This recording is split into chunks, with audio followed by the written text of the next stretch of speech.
Hello everybody, welcome back to the channel. In today's video, we're going to be continuing reading the full Bible. So obviously we are now learning about Joseph. He is now in prison once more. Well, not once more, but he's now in prison due to the lies of Potiphar's wife. So today's story is going to be called Jailhouse Shock, based on Genesis chapter 39, verses 20 through chapter 41 of verse 43. So let's go ahead and get into this. Falsely accused, Joseph faces his first night in prison, but he is not afraid, and he is not alone, because God is with him. Joseph prays just as he has done every other night of his life. What gods can save him, as the other prisoners talk? Leave him alone, he's braver than the rest of us. One day, hot day follows another. The prisoners quarrel over food, water, and the best place to sleep. One day, a fight breaks out.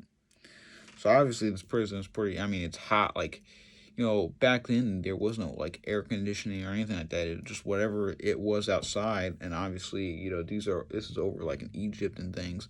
So it's very hot over there. So, heat, you're sleeping on the bare ground. I'm sure they're just giving them scraps and, barely in water. So that, they're fighting over these things. And, a fight breaks out and, Joseph yells out, "Stop it. Fighting won't make life any better."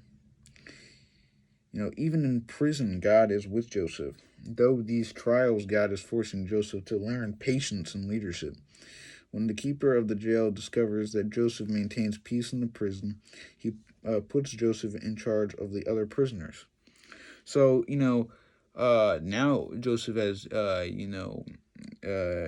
God is still working through him even in prison. He's keeping the prisoners and other prisoners at peace. He is keeping them under control. And, just as he says, he's learning, leadership through this, patience as well for what is to come. And, along many of other skills. So what was his name? The keeper of the jail, that's what it is. Keeper of the jail puts him in charge of the other prisoners. So he's the man in charge of other prisoners in prison. One day, the king's baker and butler are thrown into prison for offending the king. Both men have dreams that disturb them and come to Joseph for help. What do you think of my dream means? In 3 days, your head will be lifted up, and Pharaoh will give you back your high position. You will be the king's butler again, and please, when my words come true, ask Pharaoh to release me from prison. I am an innocent and captive. Now tell me what my dream means, his would be nice. I'm very sorry. Your dream shows that in 3 days your head will be lifted off. You will be hanged up by Pharaoh. So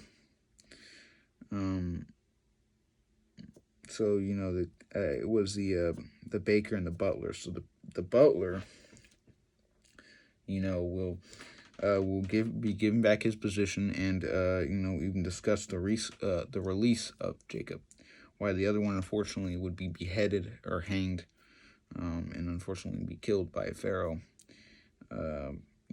So Joseph was able to even explain to them these dreams. Joseph was a very smart man, and I think his story is one of the greatest. He kept his faith through all of this. He could have given up a long time ago. He could have felt, I'm doing everything right by God. I'm keeping his commandments. I'm praying. And every time I turn around, bad things keep happening. But he didn't, and he kept his faith through all that, through all the crap he's receiving. And, and doing this, again, he's learning, patience and things, and even leadership out of this. God has great things planned for him. Joseph's words come true. 3 days later, one man is executed and the other returns to serve the king.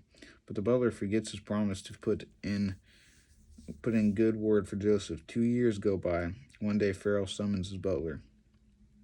No wine for me today. I have a disturbing dream, and no one in my kingdom can tell me what it means. Pharaoh, I know of a Hebrew prisoner who can tell you the meaning of dreams. He explained mine.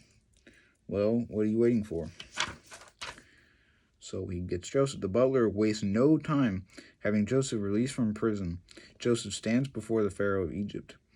Is it true? You can tell me the meaning of dreams. I can't, but my God can. So he could have said, yes, I can tell you the meaning of my dreams. But Joseph wastes no time into giving the glory to God. It wasn't Joseph that was telling him the dreams. God showed Joseph what the meaning of them dreams were, because the dreams came from God. And, through Joseph, God was able to, share with him what the meaning of these were. But my God can. O Pharaoh, tell me your dream. I saw 7 fat cows come out of the Nile River. Then I saw 7 skinny cows come and eat up the fat ones. God is warning you that there will be 7 years of good crops, followed by 7 years of famine. You should appoint a wise officer to store grain during the 7 good years. Then there will be food for everyone during the 7 years of famine. Who is wiser than you, since God is with you? Pharaoh quickly calls the officers of his court as they watch. He puts his own ring on Joseph's finger. I have put you in charge of all of Egypt. As my grand vizier, only I, Pharaoh, will be greater than you. So now, Joseph has been given the only man in his kingdom who is in charge of Joseph and who is more powerful than Joseph in this thing is Pharaoh himself. Joseph is just been out of prison. He kept his faith in God, and look what God has given him. He gave him, and there's still more to come, obviously. He gave him one of the highest positions he could be. And, and in the skills that Joseph has learned is going to help him, be able to serve this position, greatly, because, again, the wisdom he's grown on this, the leadership skills that has prepared him for this, since he is basically the leader of them all, besides Pharaoh, and just everything else that, he still has many more things to come.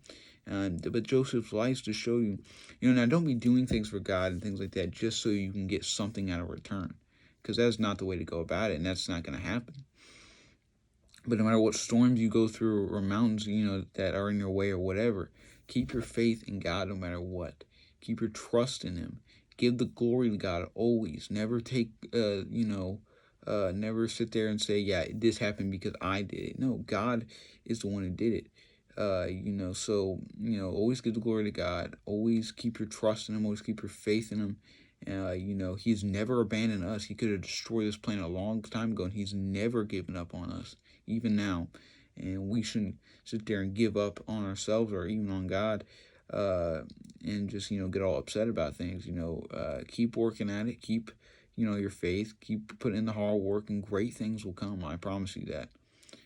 Thank you guys for watching. As always, take it easy. God bless, and I'll catch you guys next week.